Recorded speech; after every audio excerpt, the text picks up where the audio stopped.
everyone, and welcome to another wellness episode of ANOKHI Daily Spotlight TV. Today we're going to be talking about the wonderful world of protein powders and bars and what you need to know in order to effectively incorporate them into your diet. Protein powders and bars are designed to supplement protein within the diet. More often than not, the people that are using them are focused on fitness and growing their muscles.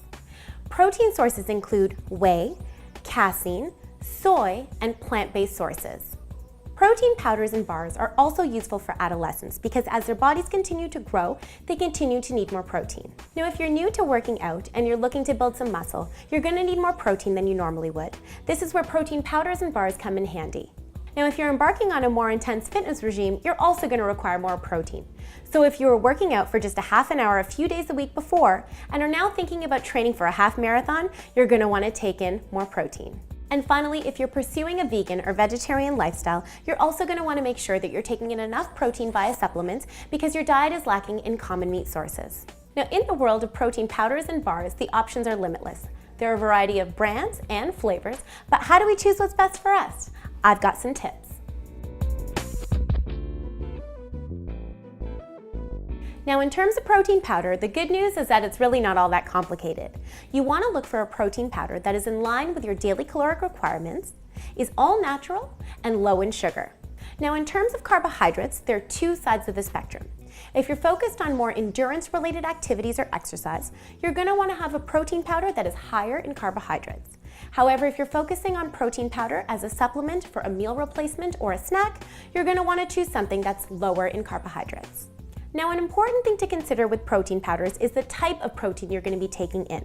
If you're doing exercise or some sort of endurance activity, you want to consider taking in something like whey because it's easily digestible and therefore goes into your muscles really quickly. For those of you who are going to be taking protein supplements as a meal replacement or a snack, you want to consider taking something like soy, casein, or plant-based protein in order to help ease the absorption of protein into the body and therefore help keep you fuller longer. And if you're vegan or lactose intolerant, you're going to want to make sure that you take in something like a plant-based protein or a soy protein to accommodate for your dietary restrictions. Now, the world of protein bars can get a little bit more complicated because the options out there are plenty, and it gets a little bit difficult to figure out what's really important. So let's start with fat. Fat is really critical because we know that bad fats lead to heart disease. We want to make sure that in a protein bar we have no unhealthy trans fats and that we keep the amount of fat in and around the general guidelines of about 5 to 7 grams of fat. Now, in terms of calories, the spectrum is very wide. We've got protein bars that are upwards of 500 calories and those that are just 100.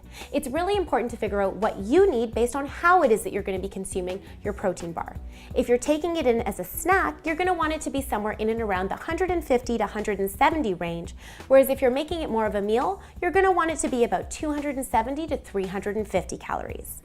Now let's come back to protein, which is why we're consuming this bar to begin with.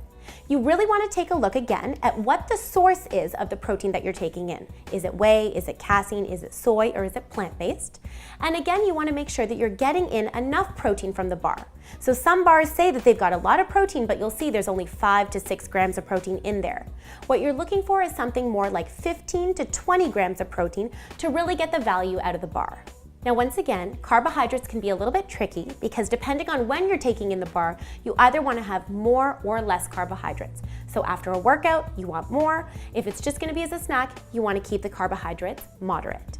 You also want to make sure that the carbohydrates are good carbohydrates, so complex carbohydrates such as brown rice or fruit. You really don't want to have any of those sneaky, unhealthy synthetic carbohydrates floating around in your bar or in your body. Now, in the context of sugar, we want to make sure that the bar has the least amount of sugar possible and that the sugar that we're taking in is all natural as opposed to synthetic sweeteners and artificial flavors. And we all know that fiber is our friend, so we want to make sure that we get enough fiber through the bar that we're taking in order to make sure that we're regular and full all day long. And there we have it, the wonderful world of protein powders and bars. For more of our show, catch us on ANOKHImedia.com and our YouTube channel, and be sure to interact with us on Facebook and Twitter. See you next time.